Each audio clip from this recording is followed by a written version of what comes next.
Alhamdulillah.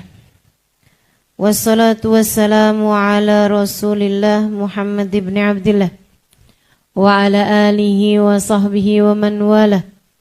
Subhanaka la ilma lana illa ma 'allamtana innaka antal alimul hakim. Rabbi shrah li sadri wa yassir li amri wahlul 'uqdatan min lisani yafqahu qawli, amma ba'd.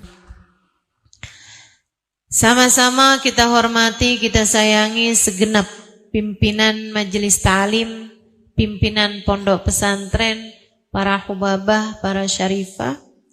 Mudah-mudahan semuanya senantiasa berada dalam keberkahan. Juga tentu saja semua yang hadir di majelis ini, baik ibu-ibu, kakak-kakak, adik-adik, anak-anak, semoga semuanya dirahmati Allah, disayang Allah, disyafaati Rasulullah,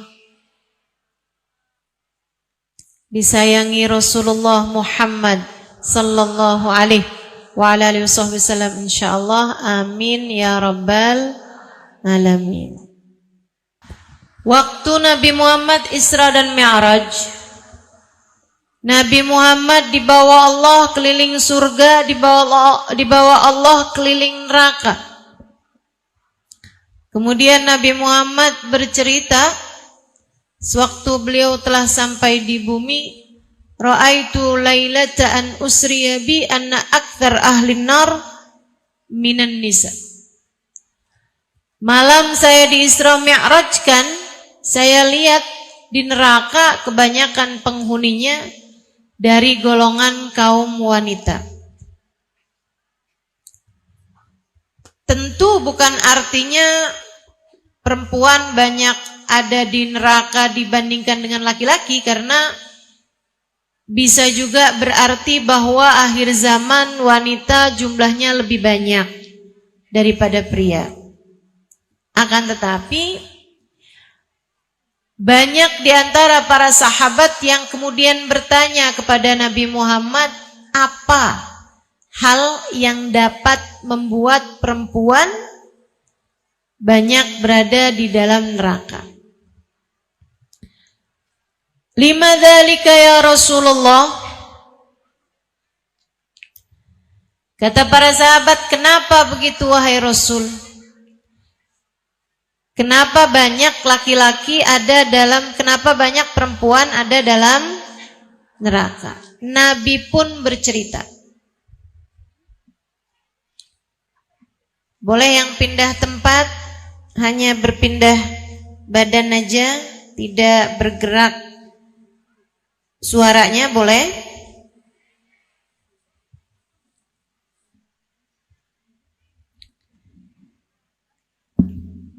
Kenapa banyak perempuan ada dalam neraka? Rasulullah, apa sebabnya? Apa yang menyebabkan perempuan berada dalam neraka? Maksudnya, apa dosa yang membuat Allah murka terhadap seorang perempuan yang membuat dia berada dalam neraka? Dan alhamdulillah ada yang nanya.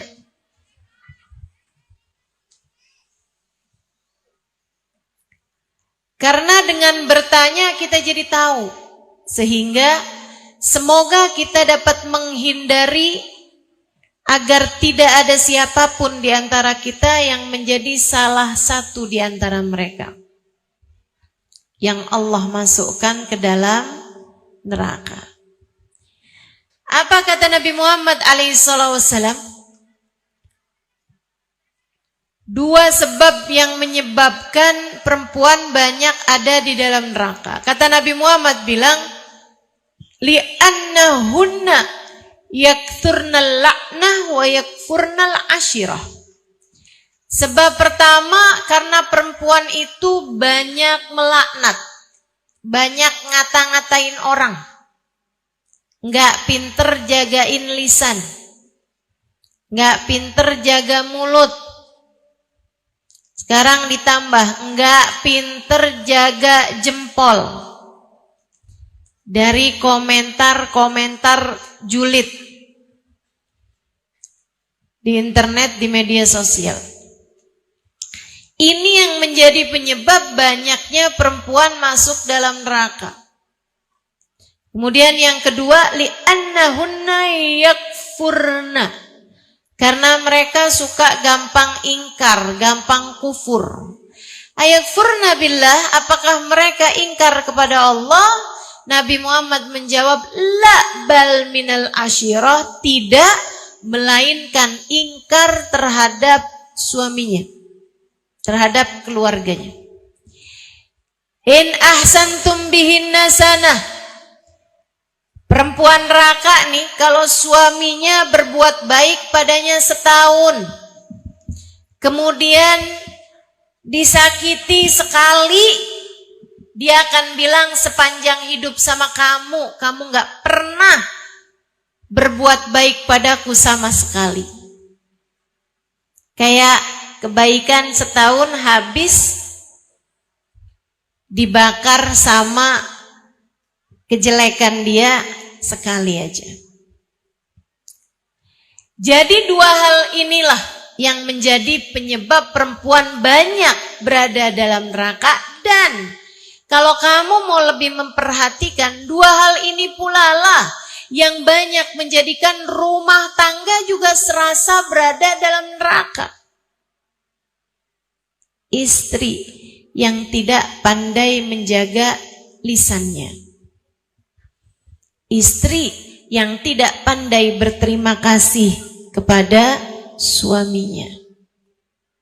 Dua hal ini yang banyak menjadikan rumah-rumah tangga serasa berada dalam neraka, tidak dapat menghadirkan surga dalam rumah tangganya.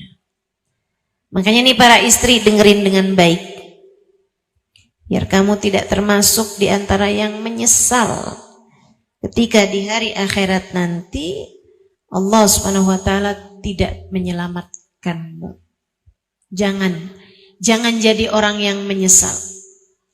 Kita mesti belajar nih di dunia, gimana caranya biar terhindar dari menjadi seseorang yang kelak layak dimasukkan Allah ke dalam nerakanya.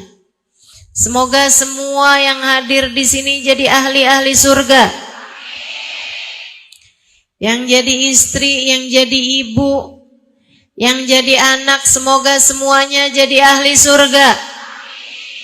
Semua yang hadir di tempat ini, semoga Allah Subhanahu wa taala memudahkan kita untuk menuju jalan ridhonya, menuju jalan surganya, menuju bahagianya, dunia hingga akhirat insyaallah. Dunia hingga akhirat insyaallah. Dunia hingga akhirat Yang pertama, pandai-pandailah jaga lisanmu, Bu, Kak, Dek. Pandai-pandai jaga lisan. Rumah tangga sama. Rumah tanggamu di dunia, rumah tanggamu di akhirat sama. Sama-sama bermodalkan kepandaianmu menjaga lisan. Yang pintar jadi istri, jangan suka ngomong kalimat-kalimat yang menyakitkan hati suami. Apa sih kalimat yang nyakitin hati suami? Suami tuh mendingan dibilangin, kok kamu jelek sih? Misal, jauh lebih mending loh dibilangin kayak begitu daripada dibilangin, sepanjang hidup sama kamu saya selalu menjadi orang yang menderita. Kamu kenapa sih gak bisa kayak jadi suaminya orang gitu? Kenapa kamu gak kayak suami yang lain? Pada baik-baik sama istrinya. Kamu kok kayak gitu sih? Kerjaan kamu tuh nyakitin hati saya mulu. Tuh hati-hati tuh. Ucapan-ucapan yang begitu, kamu gak pernah berbuat baik padaku sama sekali.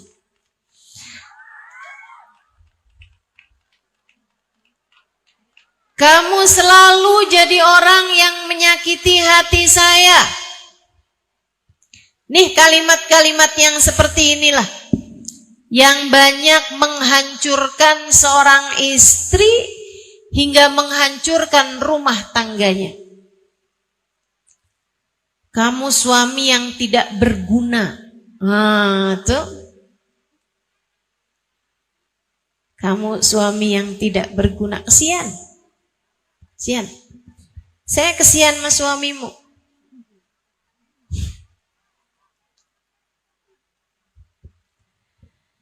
Saya kesian sama suamimu kalau suamimu kamu omongin kayak begitu.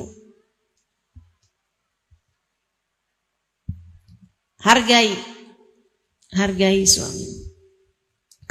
Tapi memang benar Ustazah, dia nggak berguna.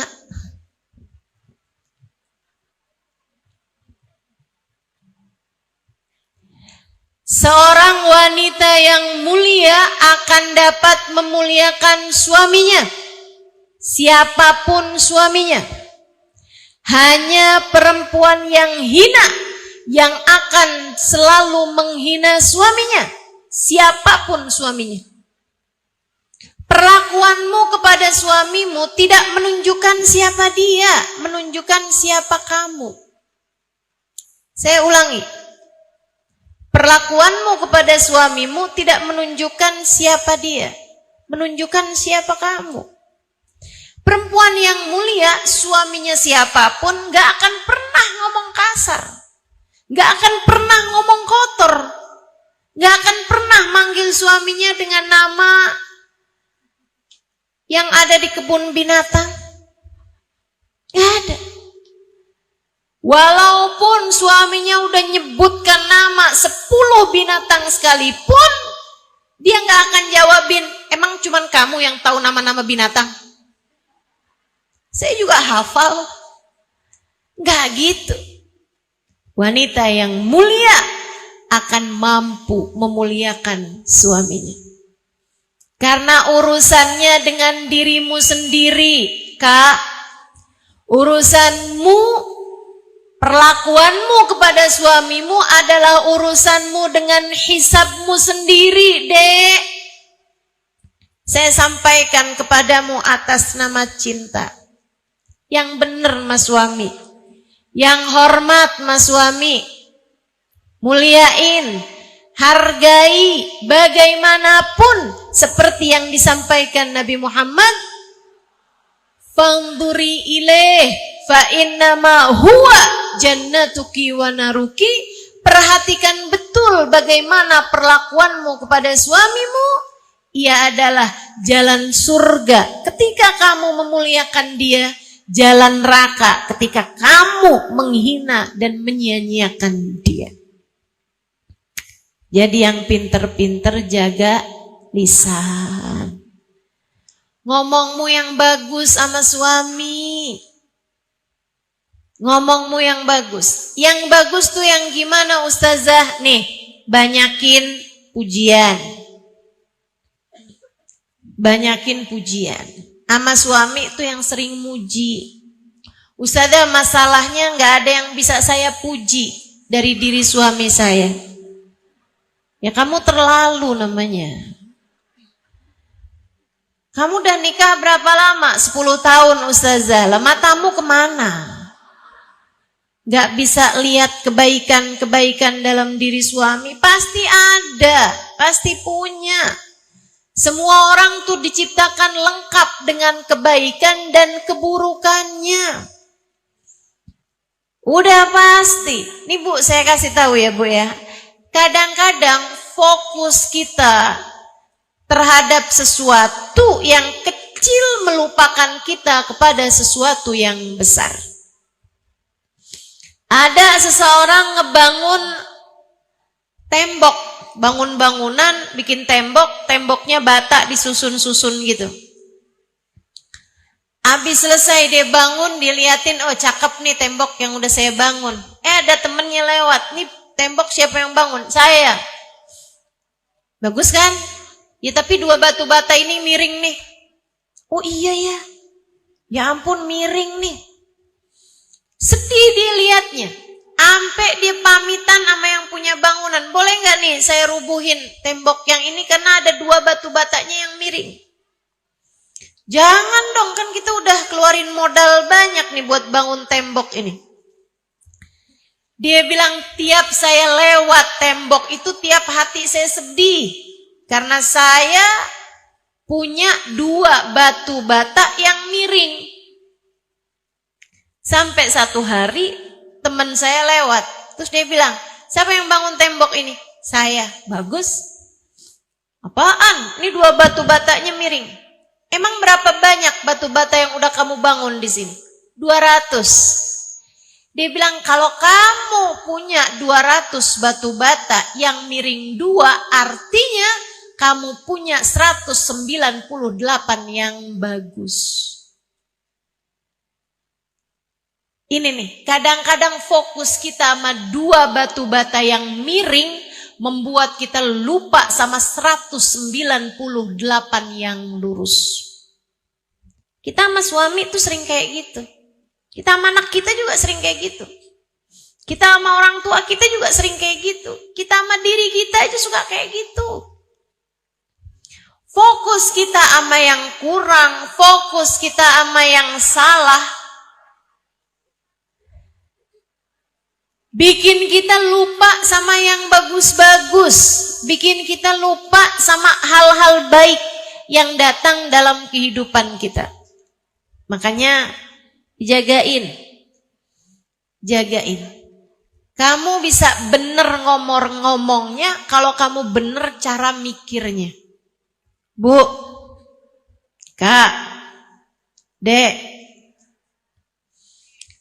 kalau kamu mikir bahwa semua ucapanmu akan ada hisabnya, kalau kamu berpikir bahwa ucapanmu kepada suamimu nanti di akhirat harus kamu pertanggungjawabkan di hadapan Allah, kamu akan belajar untuk bisa meluruskan lisan kamu, mulut kamu.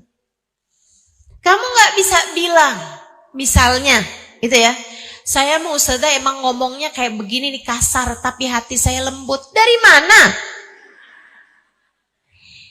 Isi lisanmu itu adalah isi apa yang keluar dari lisanmu adalah isi dari apa yang ada di dalam hatimu. Nih lisan kamu nih kayak mulutnya teko, Bu. Nih, teko nih di depan saya nih. Ini kalau misalnya isinya teh, nggak bakalan keluarnya susu. Betul nggak? Itu orang yang bilang bahwa mulut saya sih kasar sih, saya emang kalau ngomong kayak begini nih. Tapi hati saya tuh baik. Hati saya tuh lemah lembut. Itu sama aja kayak ngomong yang, jangan lihat ya, ini mah yang keluarnya emang oli, tapi dalamnya nih susu. Ini gimana ceritanya? Kalau yang keluarnya oli, berarti yang di dalamnya juga oli. Nggak bakalan berbeda. Makanya kalau kita perhatikan ucapan-ucapan istri-istri solehah itu indah terus, indah terus. Masya Allah, Masya Allah. Saudaraku sekalian saya muliakan, guru saya Hubabah Nur, Hubabah Ummu Salim, istri dari Al-Habib Umar bin Hafiz. Beliau tuh pernah cerita tentang seorang istri yang sangat solehah. Dia bilang di kampung saya, di Baydha, dulu ada satu keluarga punya sebuah perusahaan yang dikelola bersama, keluarga besar. Abang-abang tuh semuanya pada kelola satu perusahaan. Nah, si perusahaan ini dipegang sama abang yang salah satu dari saudara-saudara mereka lah. Meninggal dunia saudaranya. Ada istri, ada anak-anaknya. Habis suaminya meninggal, si saudara mereka ini meninggal, mereka rapat bersama-sama.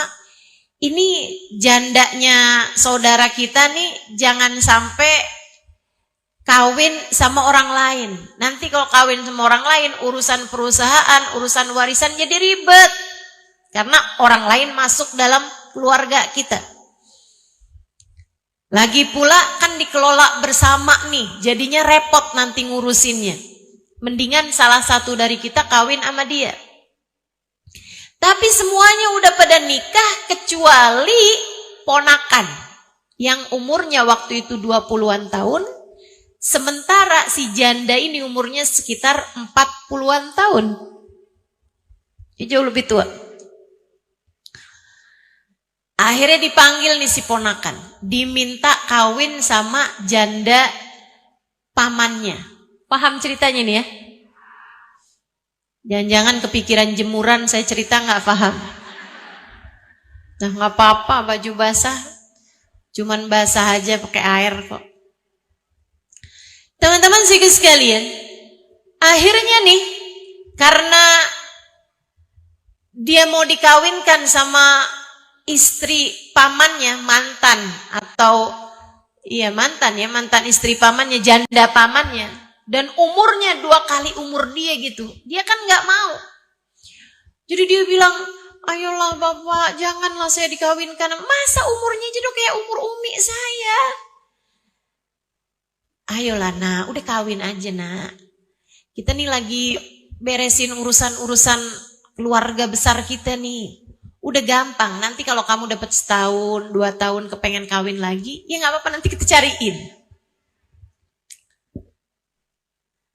Akhirnya dengan terpaksa si anak ini kawin juga. Kawin sama janda ini tadi. 1 tahun, 2 tahun, 3 tahun, adem ayem tuh rumah tangga. Sampai 20 tahun kemudian. Si istri mulai sakit-sakitan. Kawin kan umur 40 tuh. 20 tahun kemudian umur 60. Ibu-ibu tahu dong yang umur 60. Kaki udah mulai pegel-pegel. Di samping tempat tidur dulunya parfum wangi-wangi, sekarang pertolongan pertama pada kecelakaan.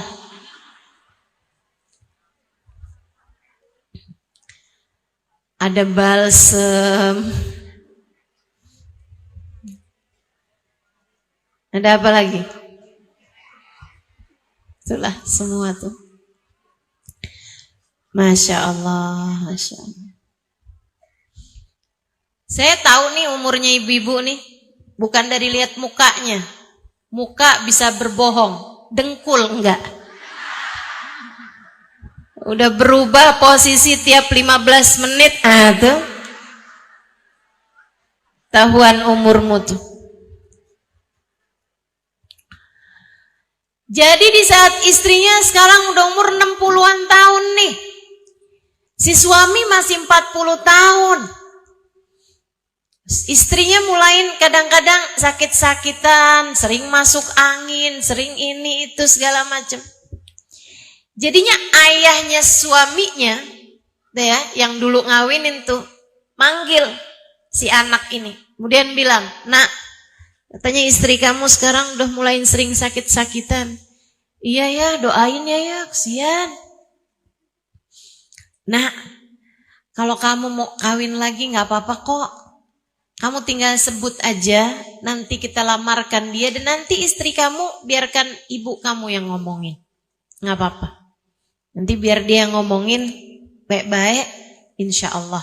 Sebagai perempuan yang soleha, mungkin dia mau denger gitu, gak apa-apa. Apalagi kan mengingat suaminya masih muda ini tadi gitu kan ya.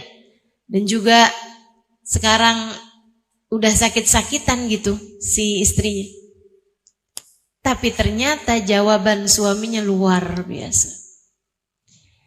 Si anak tadi nih dia bilang, jangan ayah, jangan. Saya nggak sampai hati untuk melakukannya.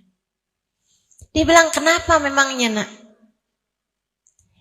Dia bilang dari awal-awal nikah sampai dengan sekarang, saya nggak tahu mukanya dia kalau lagi cemberut kayak gimana. Tiap kali saya lihat dia tersenyum. Tiap kali saya panggil dia bilang lebek habibi. Gak apa-apa sayang, gak apa-apa. Dia membuat saya menjadi setara raja. Bagaimana mungkin saya tidak membuat dia menjadi seperti ratu? Dia bilang dia adalah istri yang sampai dengan sekarang saya tidak pernah mendengarnya berkata tidak kepada saya. Gak pernah ngomong keras, gak pernah ngomong kasar. Dia bilang dia selalu tersenyum, dia selalu berkata lebih habibi, lebih habibi. Masya Allah. Wanita yang seperti ini ayah, saya tidak mau menjadi lelaki jahat yang meninggalkannya di saat dia dalam keadaan sakit. Masya Allah. Yuk, perempuan, jadilah solehah. Pinter-pinter jaga lisan. Pinter-pinter jaga lisan. Ngomong yang bagus. Puji suami. Rayu suami. Halal. Asal suamimu sendiri.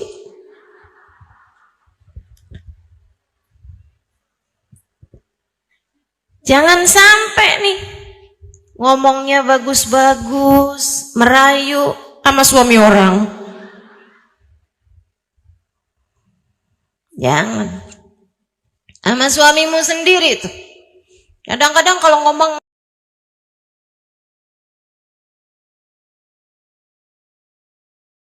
sama orang lembut gitu, baik. Tapi giliran ngomong sama suami, ya Allah. Lagi jalan nabrak orang, maaf ya, aduh maaf saya nggak kelihatan. Giliran lagi di rumah, lagi jalan buru-buru nabrak suaminya, kamu jangan berdiri di sini napa? Ada yang begitu.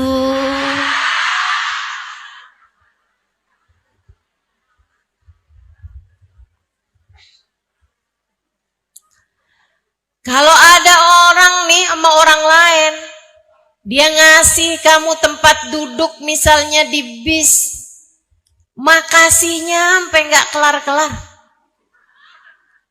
Tapi giliran sama suami ngasih nafkah, suami naikin galon, suami masangin lampu. Emang udah kewajibannya saja. Makasih. Apa susahnya sih? Iya kenapa dah Ustazah? Kalau mau makasih sama orang gampang, sama suami susah. Nggak ada, itu kamu aja begitu. Kamu mau nyalahin siapa? Kamu yang tidak pandai mendidik dirimu itu. Belajar buat mendidik diri sendiri. Jagain lisan, pinter-pinter. Ngomong sama suami yang bagus, belajar. Ibu-ibu saya sekalian, emang Ustazah udah bagus ngomongnya? Belajar. Kita semua belajar. Kalau nggak belajar, hidup di dunia mau buat apa? Kita belajar menuju surga kita masing-masing. Kita belajar untuk bisa menuju kebersamaan dengan manusia-manusia mulia di akhirat nanti. Kamu kalau sama suami bawaan kasar mulu, keras mulu, marah-marah mulu. Kamu pengen di akhirat barengan sama istrinya Nabi Nuh. Tahu namanya? Bu Nuh.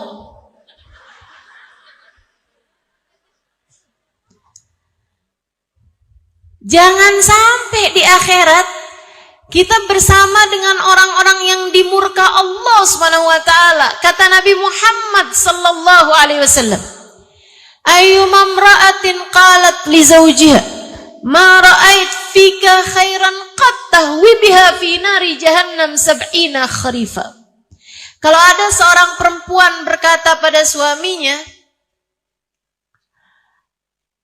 "Kamu enggak pernah berbuat baik padaku sama sekali. Kamu gak pernah nyenengin hati saya. Sepanjang hidup mah kamu sengsara mulu saya, menderita mulu saya. Kamu selalu menyakiti hati saya." Kata Nabi Muhammad, ucapan itu menjadikan seorang perempuan, seorang istri terjerumus neraka jahanam 70 tahun lamanya. Kita nggak mau di akhirat diseret ke neraka oleh lisan kita sendiri. Jangan sampai.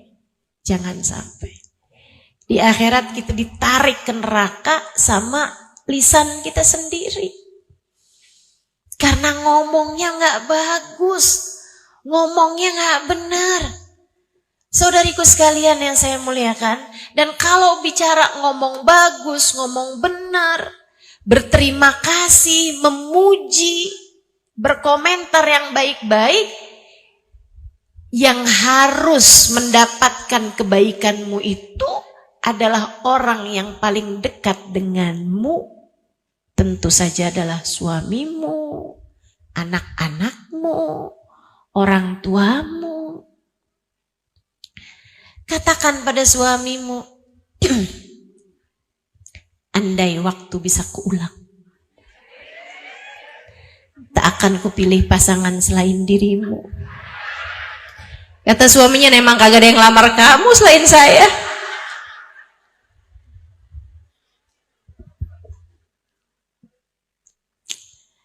Sampaikan pada suamimu, ada banyak hal yang saya sesali.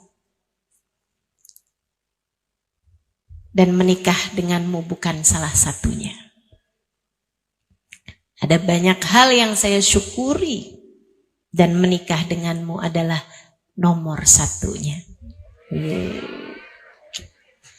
Enak banget tuh. Ayo dah, belajar. Belajar teman-teman, belajar. Belajar buat ngomong yang bagus sama suami. Insya Allah. Kamu adalah hadiah paling manis yang Allah berikan dalam hidup saya.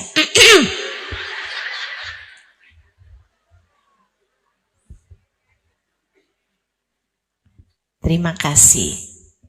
Saya tidak dapat membayangkan hidup tanpa kehadiran kamu. Itu kan enak, suami dengernya adem. Suami dengernya tuh kayak yang, ya Allah. Udah tuh kayak diguyur air es di saat lagi panas-panasnya. Adem. Belajar buat bisa kayak begitu. Sayyidah Khadijah bintu Khuwailid, istri baginda kita Nabi besar Muhammad. Dulunya wanita kaya raya. Segala apa yang dia mau tersedia. Apapun yang dia inginkan ada. Punya banyak harta melimpah ruah. Punya banyak pelayan. Punya perdagangan, bisnis sangat besar.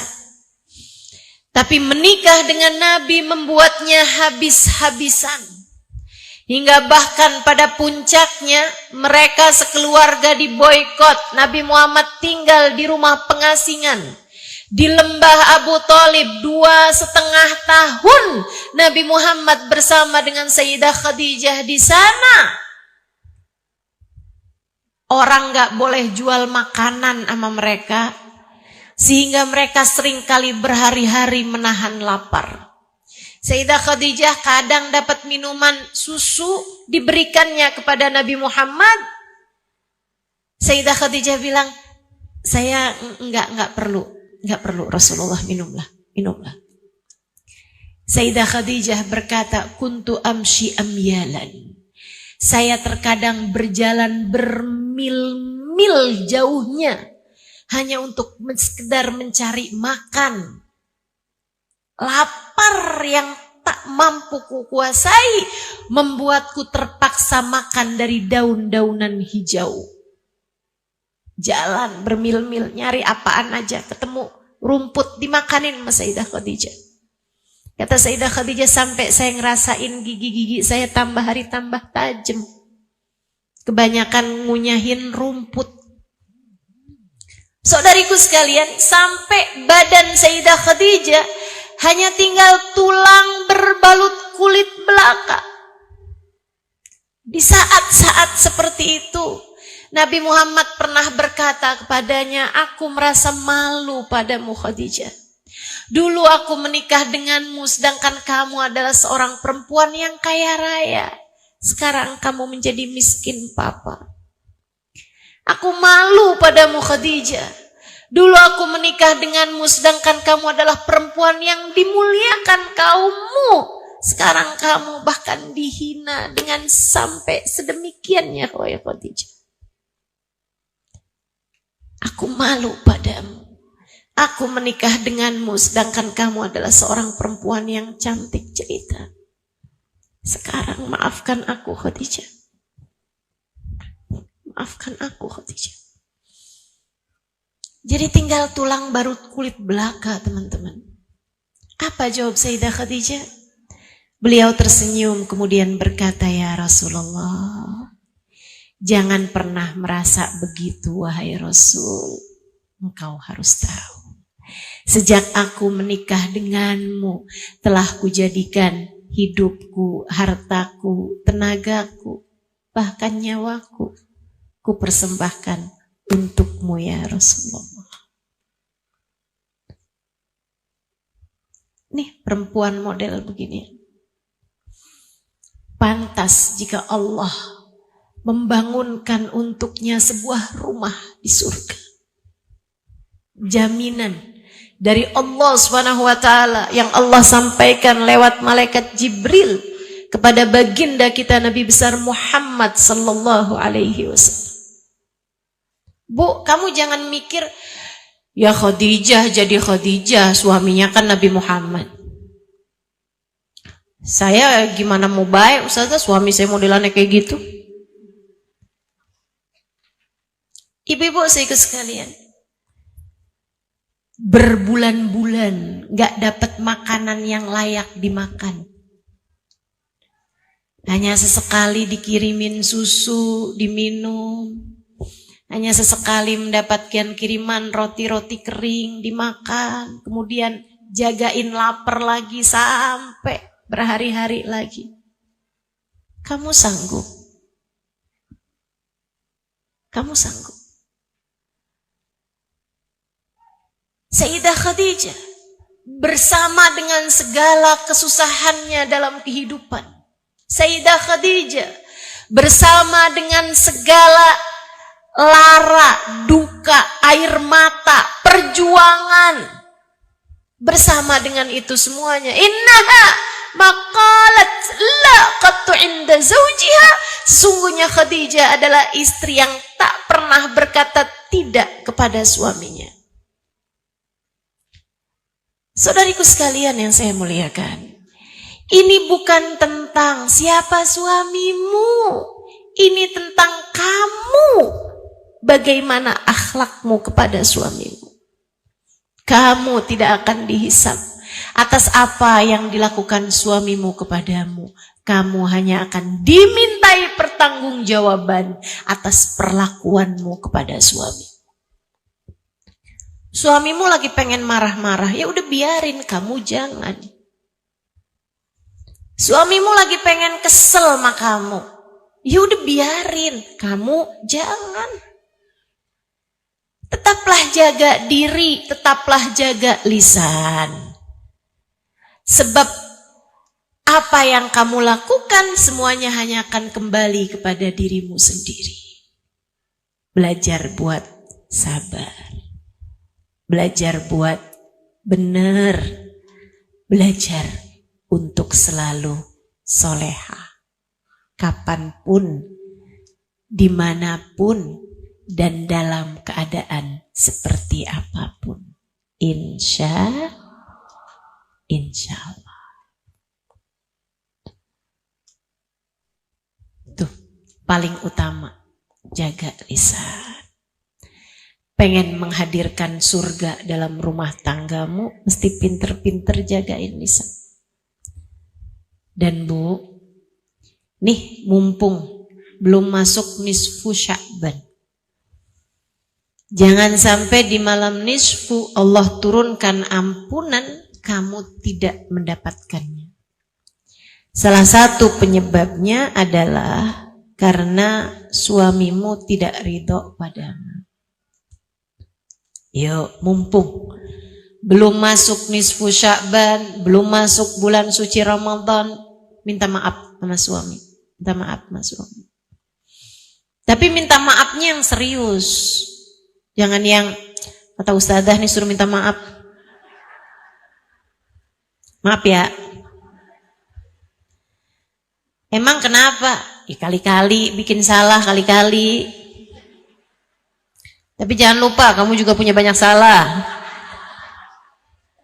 Enggak serius minta maaf. Enggak serius minta maaf.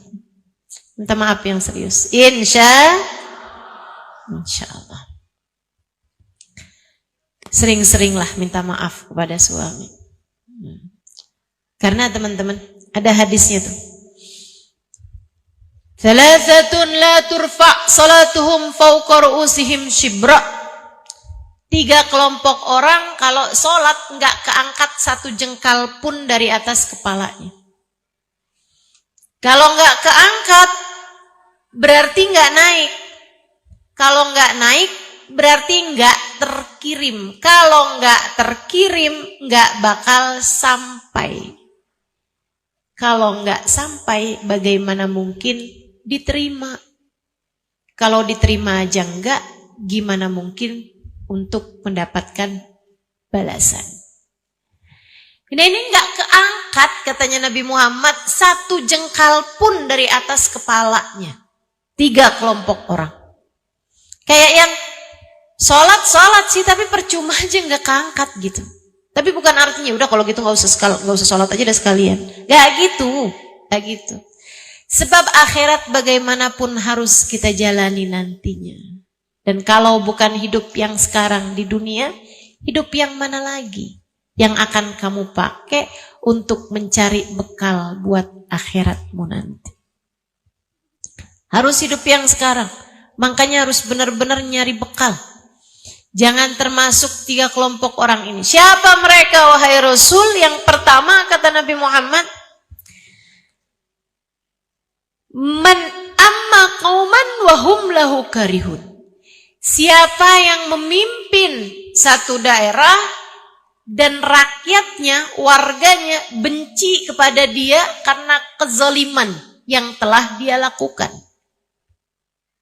Yang jadi pemimpin-pemimpin tapi nggak dicintai rakyat karena kedolimannya, ya, karena kedolimannya. Kalau dia udah bikin baik, udah nggak korupsi, udah bener, tapi ternyata rakyatnya masih nggak suka, itu urusan beda lagi. Tapi kalau dia udah berbuat, tapi memang dia berbuat yang zalim gitu, ya berbuat keboliman sehingga akhirnya rakyatnya, warganya benci kepada dia. Itu kalau sholat 1 jengkal pun tak terangkat dari dirinya. Yang kedua kata Nabi Muhammad, imra'ah batat wa zawjuha 'alaiha sakhit. Seorang istri melewati waktu malam sedangkan suaminya tidak ridho kepadanya. Makanya Nabi itu disampaikan batat Zawjuha 'alaiha sakhit untuk ngajarin kita kalau lagi bertengkar, nggak akuran sama suami, jangan sampai lewat malam. Sebelum tidur, sebelum malam tuh dibaikin gitu. Udah, nggak usah kelamaan. Nggak akurannya nggak usah kelamaan, baik-baikan aja. Kamu deketin suamimu, terus kamu bilang, mana jari jentiknya? Emang kenapa? Baikan ya? Takut sampai datang waktu malam dia nggak ridho sama kita, yang masalah kita teman-teman. Itu kata Nabi Muhammad alaihissalam, ayyuma imra'atin batat wa zawjuha 'alaiha sakhit la'anatha al-malaika hatta tusbih. Kalau ada seorang perempuan datang waktu malam, suaminya sedang marah kepadanya, sampai pagi suaminya masih marah kepada dia, dilaknat sama malaikat. Perempuan tersebut dilaknat sama malaikat. Ustazah, kok nggak adil ya? Kalau istrinya yang lagi marah, suaminya dilaknat malaikat, nggak Ustazah? Enggak. Kok nggak adil gitu Ustazah? Teman-teman sekalian, saya dulu juga mikirnya kayak gitu. Oh kayaknya Nabi gak sayang ya sama kita ya. Kita disuruh baikin melaki, suruh jangan sampai datang waktu malam.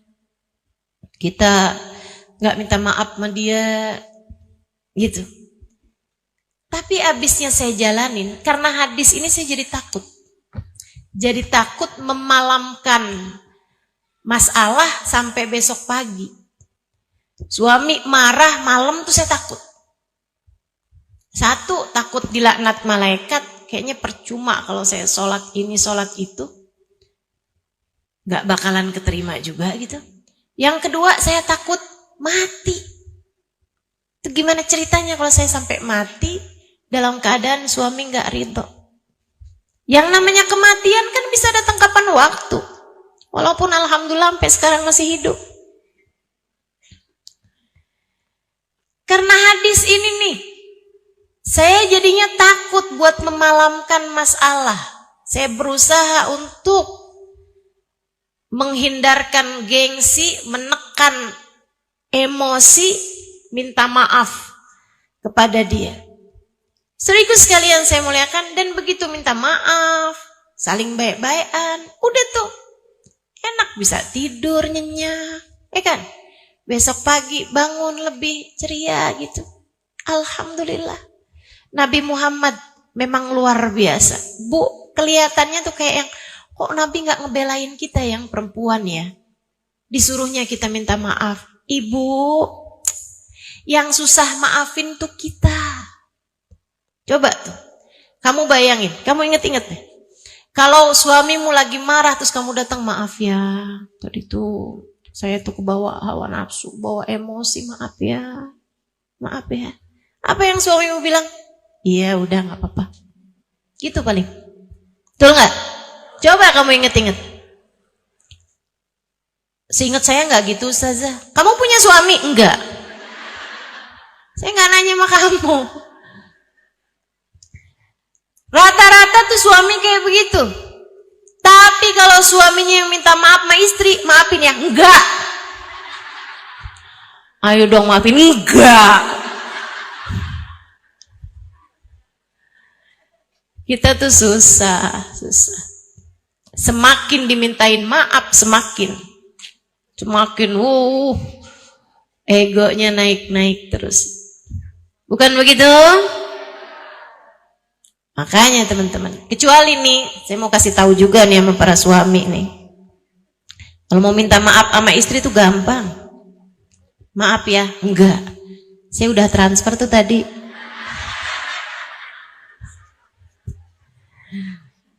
Gampang tuh minta maafnya. Ya Allah, ya Allah.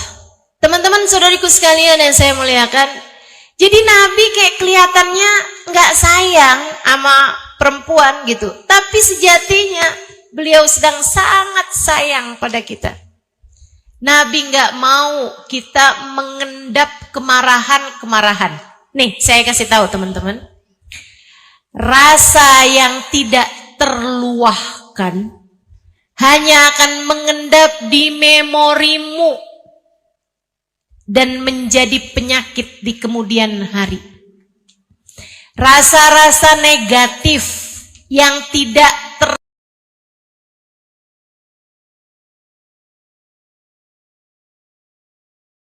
tersampaikan, tidak terluahkan. Ya, kamu kesel, ya udah dibawa tidur aja deh, besok mungkin lebih baik. Kamu marah, udah gak apa-apa, biarin aja deh. Kamu lagi penuh dengan amarah, apapun aja bentuknya tuh, kemarahan-kemarahan, bahkan dari kecil tuh. Itu teman-teman saudaraku sekalian, kayak kotak sampah kamu isi, gak pernah kamu buang-buang. Tuh kayak gitu tuh. Kayak gitu.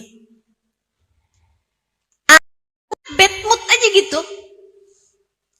Moodnya jadi gak bagus aja gitu kan. Bawaan marah-marah mulu. Anak dimarahin, suami dimarahin, tetangga dimarahin, orang gak salah dimarahin, di jalanan dimarahin. Ada tuh kan modelan perempuan kalau ngomong marah aja. Iya tuh Ustazah, kenapa ya Ustazah saya suka kayak begitu? Itu gara-gara rasa-rasa negatif yang tidak terkeluarkan dari dalam hatimu. Ia jadi timbunan sampah memenuhi ruang hatimu itu. Karena membiarkan masalah, mengendapkan masalah. Itu sebabnya Nabi yang tahu diri kita nih kayak apa, sama Nabi disuruh kamu jangan malemin masalah, minta maaf sebelum tidur. Kalau kamu tidur dalam keadaan saling marah-marahan, kamu akan dilaknat malaikat sampai pagi hari. Nabi kelihatannya kayak ngancem, padahal itu biar kamu nggak jadi sakit, nggak jadi orang yang pribadinya buruk, nggak jadi orang yang karakternya berantakan, nggak jadi orang yang hidupnya sumpek terus-terusan, nggak jadi orang yang sedih terus-terusan.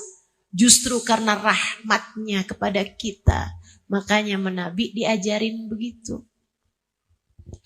Bahkan Nabi ngajarin lagi nih.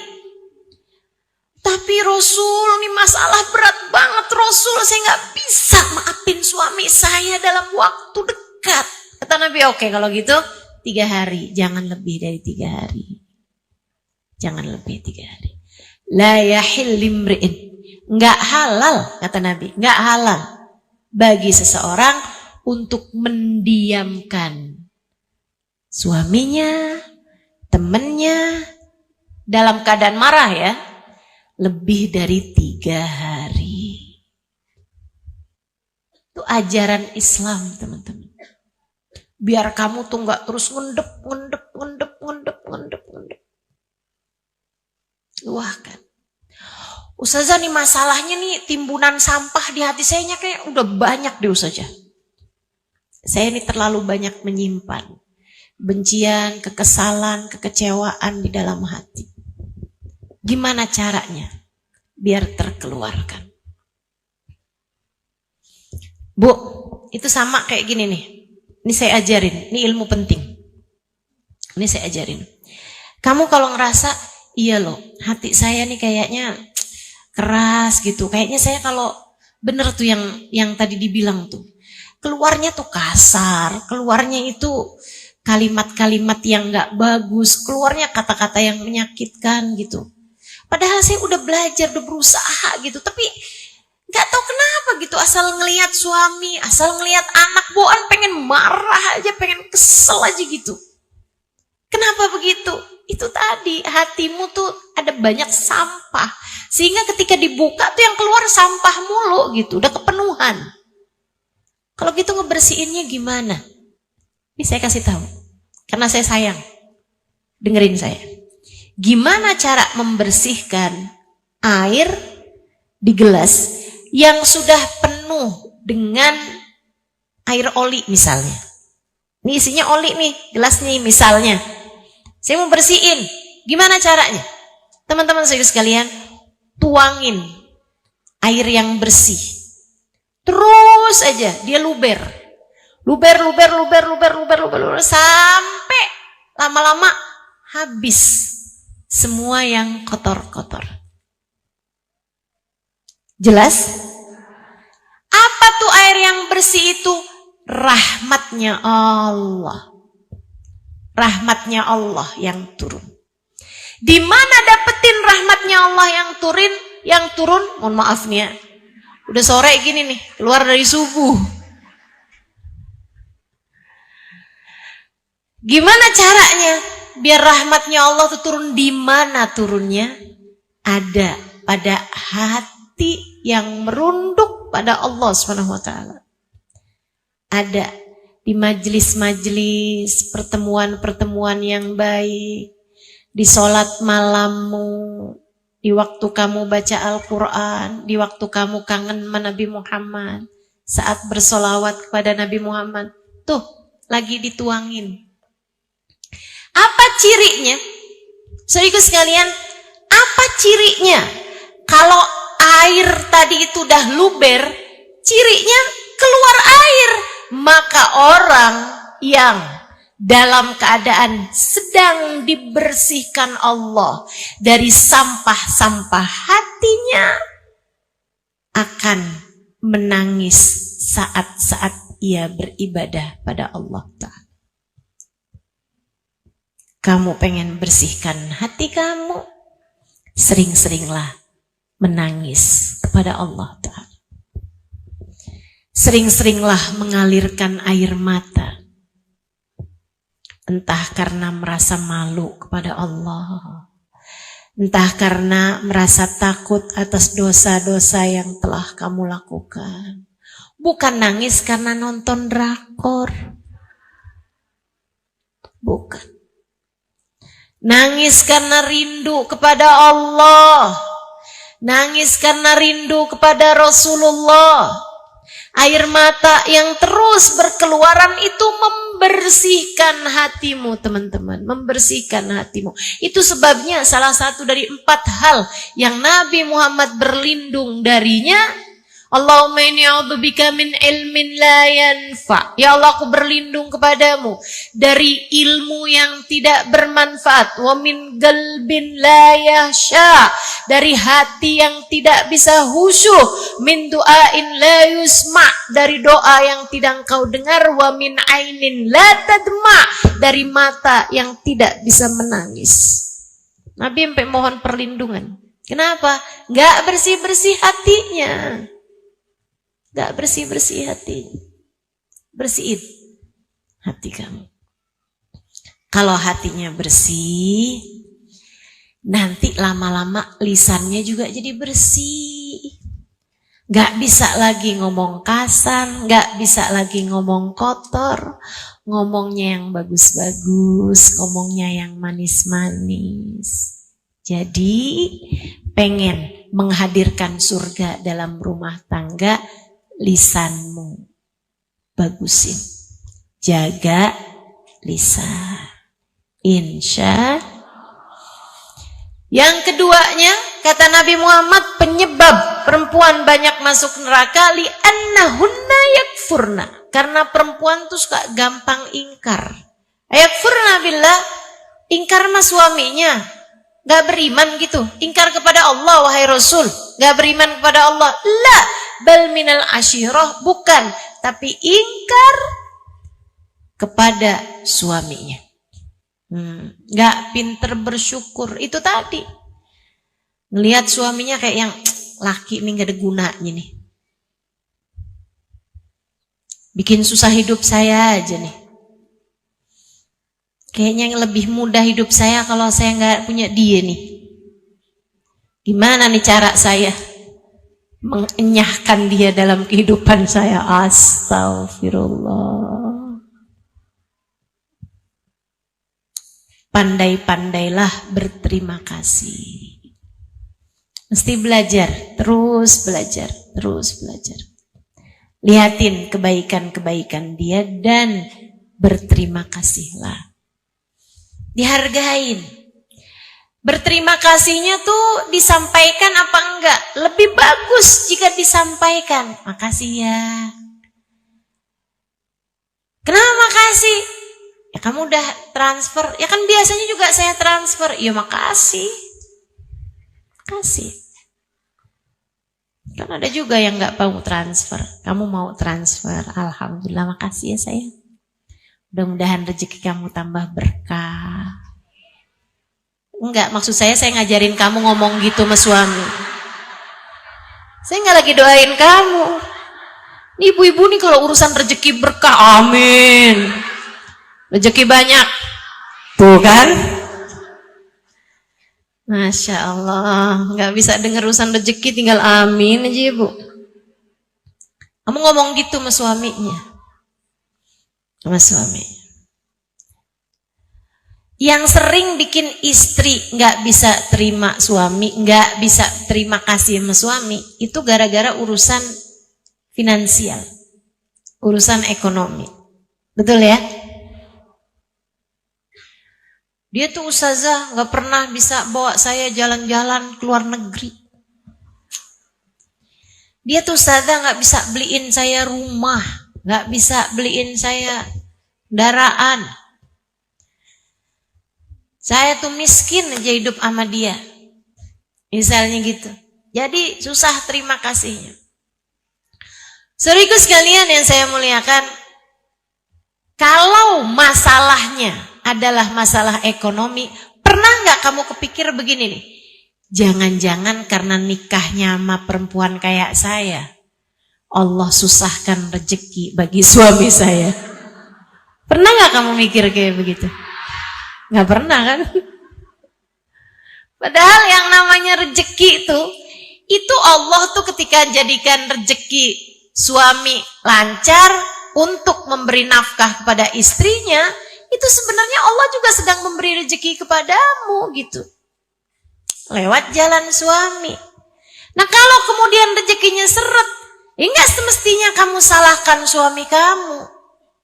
Berarti salahkan Allah Ustazah. Betul.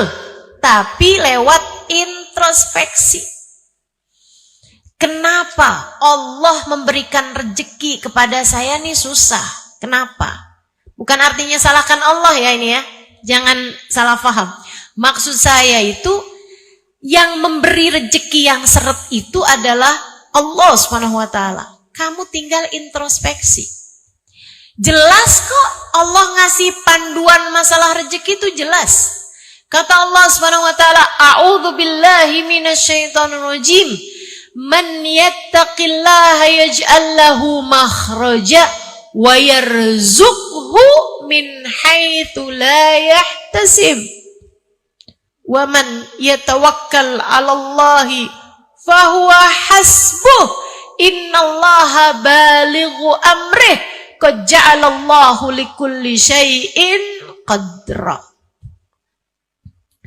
Kata Allah SWT, siapa yang bertakwa kepada Allah, artinya menjalankan perintah Allah, menjauhi larangan Allah, yaj'al lahu makhraja, Allah akan selalu memberi jalan keluar bagi setiap permasalahannya, wa yarzuqhu min haitsu la yahtasib, dan akan diberi rezeki dari arah yang tidak dia sangka-sangka. Gitu, takwa sama Allah. Jadi kalau rezeki seret, coba diingat-ingat. Coba diingat-ingat. Gimana kabarmu sama sholat-sholatmu? Gimana kabarmu sama lisanmu? Kamu kebanyakan ngomongin orang kali. Makanya rezekinya akhirnya jadi seret. Katanya Fudail bin Iyad atau Ibrahim bin Adham, salah satu dari ulama-ulama soleh. Sebelum kita mengatakan, kalau kamu lihat rezekimu susah, kalau kamu lihat kamu berat buat mengerjakan ibadah, pasti disebabkan karena dosa yang telah kamu lakukan sebelumnya. Ustazah, apa artinya orang-orang yang rezekinya pada lancar-lancar itu karena mereka bertakwa sama Allah, Ustazah? Belum tentu juga. Ada juga yang istidraj dari Allah, macam-macam. Akan tetapi, kalau kamu dikasih rezekinya itu seret, bisa jadi karena itu masalahnya. Bisa jadi. Cobain yang takwa. Kalau kamu saat suamimu tidur, kamu di sampingnya malah WhatsAppan sama mantan pacar kamu zaman SMA. Kemudian kamu ngarep rezeki kamu lancar. Gimana ceritanya? Saudariku sekalian yang saya muliakan. Terus kamu bisa-bisanya bilang memantan kamu, transferin dong.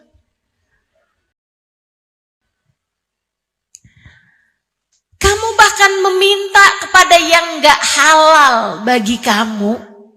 Teman-teman sekalian, minta sama yang halal aja bukan perbuatan yang baik, apalagi minta kepada yang halal bagimu.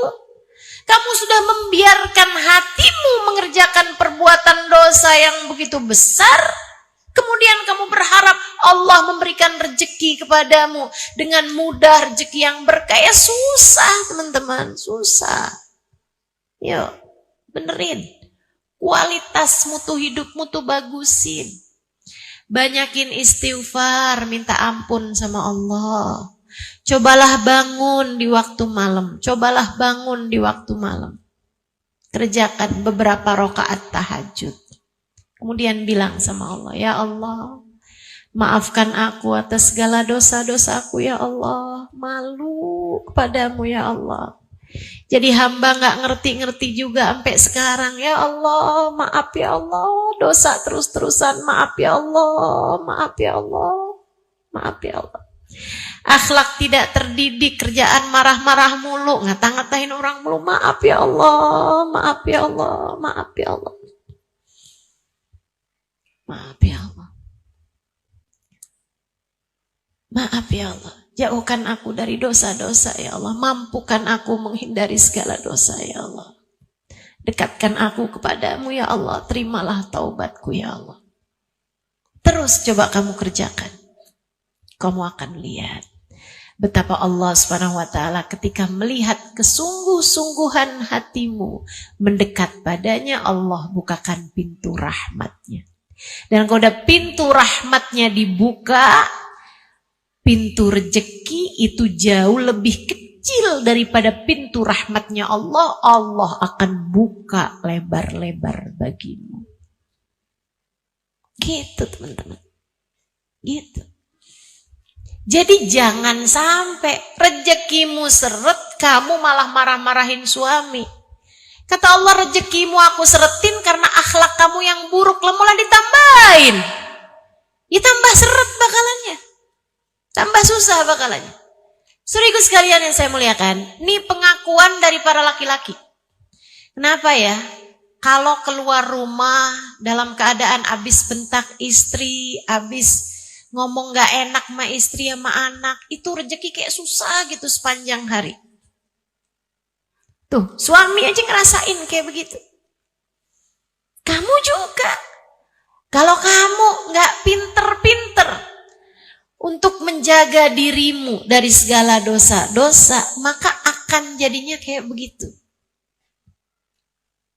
Yuk, belajar buat jadi istri yang pandai berterima kasih sama suaminya. Ingat, yang ngasih rezeki itu satu. Bukan suami, tapi Allah. Ada seorang laki-laki soleh, miskin, punya anak banyak. Kemudian ada yang ngajakin haji. Dia bingung. Ada dia aja nyari nafkah tiap hari, keluarganya pas-pasan, apalagi dia pergi haji gitu kan, tinggalin keluarganya. Dia diskusi sama istrinya solehah. Istrinya Masya Allah. Istrinya bilang begini nih, ini kesempatan kamu sayang, kesempatan buat bisa berangkat pergi haji, pergilah. Allah menghadiahkanmu hal yang begitu indah, pergilah. Sertakan aku dalam doa-doamu di sana. Sertakan kami semua keluargamu dalam doa-doa indahmu di sana. Sampaikan salam kami kepada Nabi Muhammad. Doakan kami agar suatu hari juga dapat pergi ke sana. Pergilah sayang, pergilah. Suaminya bilang, tapi gimana dengan nafkah kalian? Tenanglah. Kamu pergi, Allah kan gak pernah pergi. Udah berangkat suaminya. Istrinya, ini model istri-istri kompor nih. Istrinya, tetangganya. Ini kan udah mulai sore nih, ngomong bakalan banyak salah-salah nih. Tetangganya banyak yang jadi kompor gas kayaknya. Gampang meleduk. Begitu suaminya pergi tuh pada nengokin. Ya ampun, suami kamu pergi haji. Ada dia aja kehidupan kalian udah susah. Gimana kalau gak ada dia ya? Kamu gak apa-apa ditinggal suami. Nih, kayak sok perhatian. Padahal julid. Kamu jangan sampai jadi orang yang kayak begitu. Jangan sampai jadi orang kayak gitu. Tapi si perempuan solehah, perempuan beriman kepada Allah Subhanahu wa taala, faham pemberi rezeki cuma satu, namanya. Emang kamu gak susah ditinggal suami kamu pergi haji kayak begitu, gak ninggalin apa-apa buat kalian? Istrinya sambil tersenyum dia bilang, susah kenapa? Yang pergi kan tukang makan rezeki, yang ngasih rezeki kan gak pernah pergi. Tangannya langsung yang Dhahaba akilur rizq wa baqir razzaq. Dia bilang, kenapa harus bersedih hati? Yang pergi hanyalah tukang makan rezeki, sang pemberi rezeki tak pernah pergi.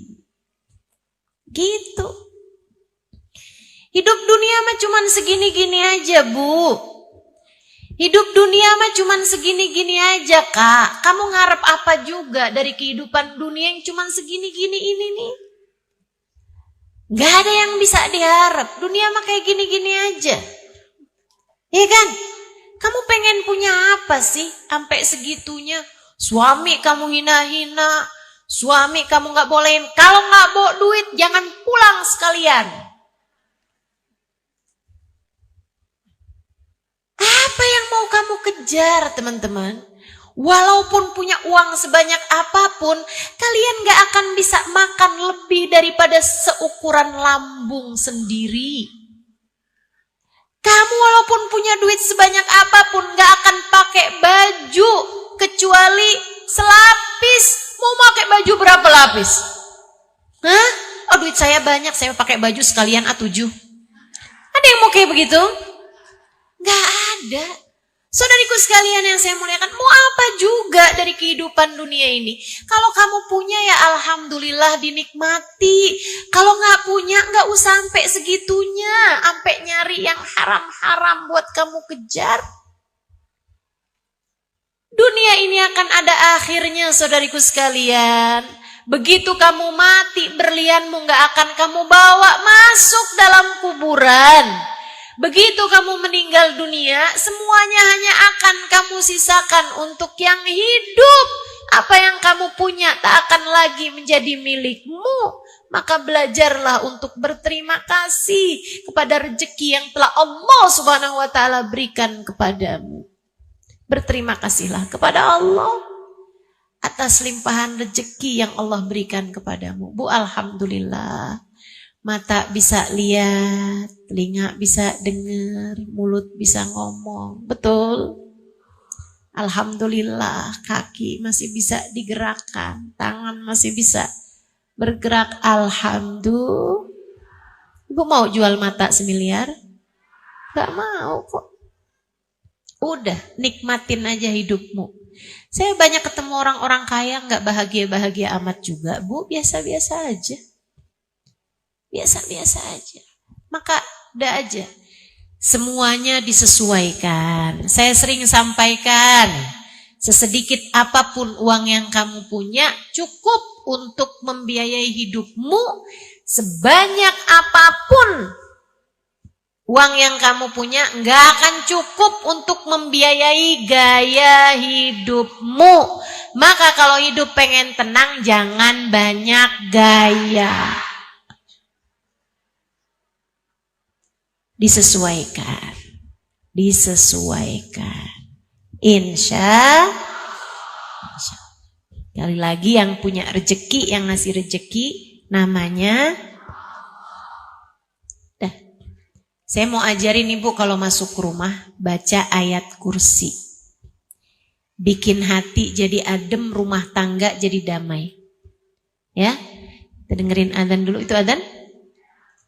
Dengerin adzan, ada beberapa tips yang akan saya sampaikan sesudah ini.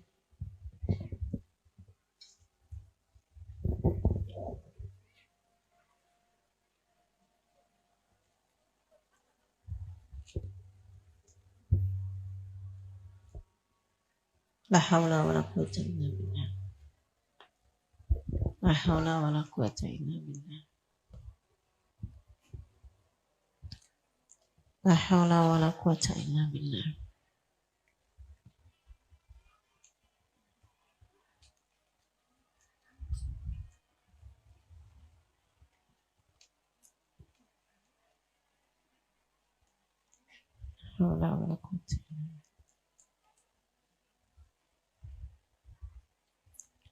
La ilaha illallah, alhamdulillah rabbil alamin, Allahumma salli ala sayyidina Muhammadin wa ala ali sayyidina Muhammad.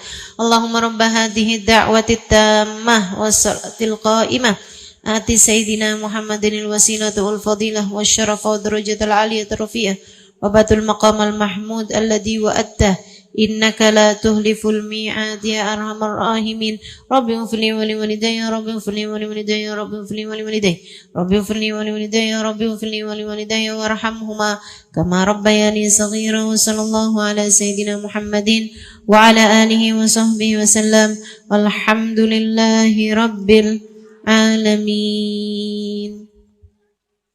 Itu yang pertama. Baca ayat kursi setiap masuk rumah. Itu bikin kamu jadi lebih gampang nahan emosi. Kalau di rumah sering marah-marah apa tuh, biasanya juga gara-gara setan juga tuh, digangguin setan. Makanya usahakan kalau masuk rumah baca ayat kursi biar gak banyak setannya. Ya, itu satu. Kemudian yang kedua, tiap masuk rumah juga habis ucap salam baca surat Al-Ikhlas. Bismillahirrahmanirrahim. Qul huwallahu ahad, Allahus samad, lam yalid walam yulad walam yakul lahu kufuwan ahad. Diajarkan Nabi kepada seorang sahabat yang ngadu menabi banyak utangnya. Ya Rasulullah, daqat alaina dunya. Wahai Rasul, dunia jadi sempit buat saya Rasul. Bingung mau kemana-mana. Nah begitu kata Nabi. Utang banyak Rasul, rezeki diharapkan dari sini nggak dapat, dari sini nggak dapat. Ya ampun, pusing Rasulullah. Apa yang harus kami lakukan? Nabi Muhammad ajari. Idza dakhala ila baitak, kalau kamu masuk dalam rumah, fasallim ala ahli, ucapkan salam. Assalamualaikum. Ya, kalau masuk rumah ucap salam. Kemudian kata Nabi Muhammad, Tumaqra surat Al-Ikhlas. Kemudian bacalah surat Al-Ikhlas. Berapa kali Ustaz? Sekali aja. Kali aja. Sambil jalan apa berdiri? Boleh aja. Boleh sambil jalan, boleh sambil berdiri. Masuk rumah. Assalamualaikum. Wallahu ahad. Bismillahirrahmanirrahim. Allah subhanahu. Terus kalau di rumah nggak ada kerjaan apa-apa, keluar lagi aja, masuk lagi, baca lagi. Dikerjain tuh sama sahabat. Bulan, 2 bulan, 3 bulan, 4 bulan. Datang lagi sama Nabi Muhammad. Ya Rasulullah, jazakallah anna khair ma jaza nabiyan an ummati. Makasih Rasul udah ngajarin segala-gala sama kami umatmu. Makasih banyak wahai Rasul. Kita saat alain dunia, alhamdulillah dunia jadi lapang Rasul. Utang udah kami lunasin semuanya.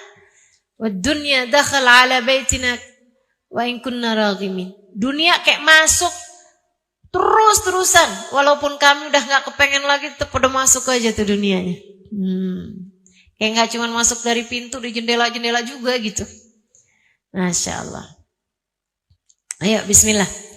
Jadi itu baca ayat kursi biar adem rumahnya. Baca qul huwallahu ahad biar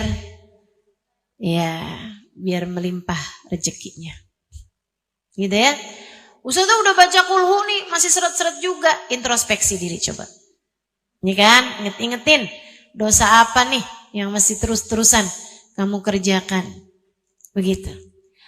Saudaraku sekalian yang saya muliakan, kemudian saya ajarin lagi nih. Enak nih saya ngajarin ilmu-ilmu yang enak buat diamalkan. Kamu kalau lagi ada masalah sama suami, ya, tiap masuk rumah, tiap masuk kamar, kamu baca ayat laqad ja'akum rasulun min anfusikum azizun 'alaihi ma 'anittum harisun 'alaikum bil mu'minina raufur rahim. Baca tiap masuk kamar. Kamarnya siapa? Ya kamarmu. Kamar tetanggamu. Kamar kamu sama suami tuh. Masalahnya kami udah pisah ranjang Ustazah. Nah itu dia tuh. Nah coba. Jangan pisah-pisah lah ya. Jangan. Udah diomongin baik-baik, diselesaikan. Kadang masalahnya tuh nggak seberat itu kok. Masalahnya tuh cuma nama gengsi. Gengsi yang terus kamu ikuti, gengsi suami yang terus diikuti gitu. Nah, minta maaf. Kemudian coba dengan kepala dingin gitu kan. Nah, habis itu cobain tuh. Tiap masuk kamar baca laqad ja'akum rasulun min anfusikum azizun 'alaihi ma 'anittum harisun 'alaikum raufur rahim. Tiap masuk kamar baca ayat itu. Diajarkan oleh guru kami Sayyidil Habib Umar bin Hafiz. Mudah-mudahan dapat diamalkan. Itu bikin adem hati teman-teman. Bikin adem hati. Ustazah, saya sama suami ngamalinnya atau saya aja? Bagus kalau suami kamu juga ikut ngamalin. Anak-anak juga ikut ngamalin, bagus. Tiap masuk rumah baca kulhu, tiap masuk rumah baca ayat kursi. Jadi kalau anak masuk rumah marah-marah gitu kan, tanyain, nak belum baca ayat kursi, keluar lagi, coba keluar lagi. Masuk lagi baca ayat kursi. Terus begitu ya, insya Allah mudah-mudahan Allah hadirkan surga dalam rumah tangga kita. Allah jadikan kita di akhirat nanti dapat masuk surga Allah Subhanahu wa taala. Amin ya rabbal alamin. Rabbana zalamna anfusana wa illam taghfir lana wa tarhamna lanakunanna minal khasirin. Rabbana atina fid dunya hasanah wal akhirati hasanah wa qina adzabannar bi fadli subhana rabbika rabbil izzati amma yasifun. Wassalamun alal mursalin walhamdulillahi rabbil alamin wa ila hadratin Nabi Muhammad sallallahu alaihi wasallam. Al-Fatihah.